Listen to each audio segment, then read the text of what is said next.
All right, Zoomers, this is Populations and Resources for 7th grade, Chapter 1, Lesson 1.2. You should have just completed the warm-up activity. And so now this is the video that I would be showing you to introduce the unit in class, but I'm going to show it to you on here since we're obviously not in class.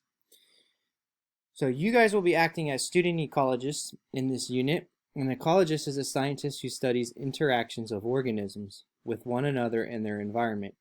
One thing ecologists investigate is why sometimes the number of organisms in a particular area changes very rapidly.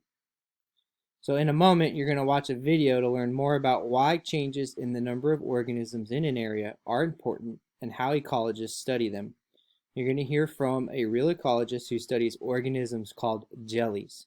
Sometimes they are called jellyfish, but ecologists do not use this term because jellies are not fish at all. And it's just a lot cooler to say jellies than it is jellyfish. Here's a video.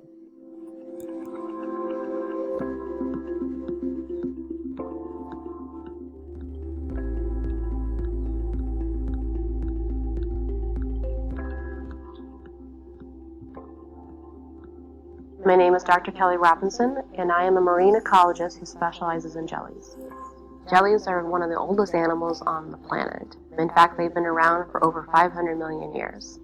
The term jellies actually encompasses a wide number of animals that are representatives from several major groups. There can be a lot of different shapes, sizes, and colors. I love studying jellies because they're beautiful and also mysterious.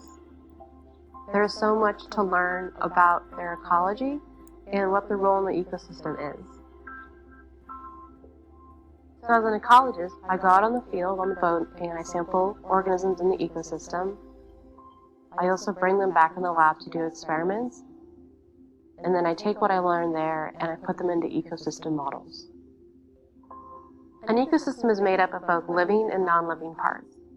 As a marine scientist, I look at how the physical, chemical, and even geological factors affect the living organisms within that ecosystem, as well as interactions among them.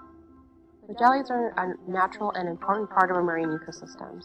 Jellies are both prey, meaning they are food for other organisms, as well as predators, meaning that they eat other organisms. Jellies are a food item for sea turtles. Another role that jellies play is that jellies consume a wide variety of animals, but mostly they're eating zooplankton. Zooplankton are free-floating animals that tend to be microscopic. In ecosystems, populations interact with each other, and this can actually form a very intricate web of populations all connected to one another. What this means then is when we see changes in one population, this can have an effect or an impact on several other populations within the ecosystem. We have records of changes in jelly populations for many different areas and for many different times. So it's very important for us to focus on what's driving these changes in jelly populations for a specific ecosystem. When jellies exhibit a sudden and rapid increase in their population numbers, they can become clumped together or very densely packed where individuals are very close to one another.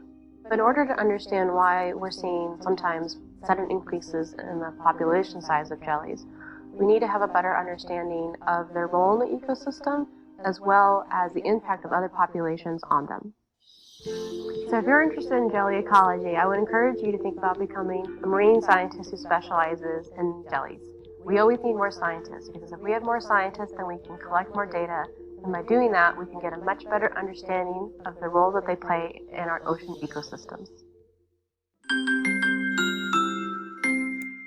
Your favorite sound, Raging Cajun.